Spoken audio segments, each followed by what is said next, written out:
প্রতিশোধ নেওয়ার জন্য কোনো প্রয়োজন নেই, শুধু চুপচাপ বসে অপেক্ষা করো। যারা তোমাকে আঘাত করেছে তারা নিজেরাই শাস্তি পাবে, আর যদি তুমি ভাগ্যবান হও তাহলে নিজ চোখে দেখতে পাবে। নেককার স্ত্রী ছাড়া কোনো পুরুষ সুখী হতে পারে না, তেমনি নেককার স্বামী ছাড়া কোনো নারী সুখী হতে পারে না। একটি সুখী পরিবারের জন্য উভয়কে দিনদার হওয়া প্রয়োজন।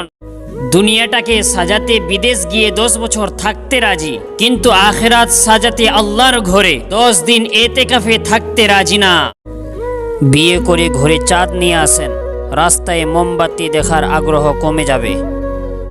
किसी को जलील करने से पहले खुद जलील होने के लिए तैयार रहे, क्योंकि अल्लाह का तराजू सिर्फ इंसाफ तोलता है। 3 चीजें कभी भी वापस नहीं आती। नंबर 1, बोले गए अल्फाज। नंबर 2, गुजरा हुआ वक्त। नंबर 3, टूटा हुआ भरोसा। मोहब्बत का सबक बारिश से सीखो, जो फूलों के साथ साथ कांटों पर भी बरसती है।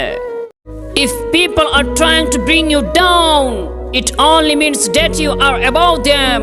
अगर लोग आपको नीचे लाने की कोशिश करें तो उसका मतलब सिर्फ ये है कि आप उनसे ऊपर है। যদি লোকেরা আপনাকে নিচে নামানোর চেষ্টা করে, এটা শুধুমাত্র আপনি তাদের উপরে মানে, তাদের চেয়ে মূল্যবান। এক সময় মনে করতাম কাউকে ভুলে যাওয়া খুব কঠিন, কিন্তু আজ বাস্তবের সামনে দাঁড়িয়ে বলছি ভুলে যাওয়া নয়, একজন মানুষকে চেনা বড় কঠিন। আগে ভাবতাম ভোলা সহজ, কিন্তু সময়ের সাথে সাথে মানুষ এমন হয়েছে যে চেনাই বড় কঠিন হয়ে গেছে। माँ बाप को देखकर मुस्कुराना भी इबादत है। हम लोग अपने माँ बाप को ईद के मौके पर देखे होंगे, औलाद को नए जूते और कपड़ों में देखकर खुद पुराने जूते और कपड़े पहनकर मुस्कुराने वाले हस्तियों को माँ बाप कहते हैं।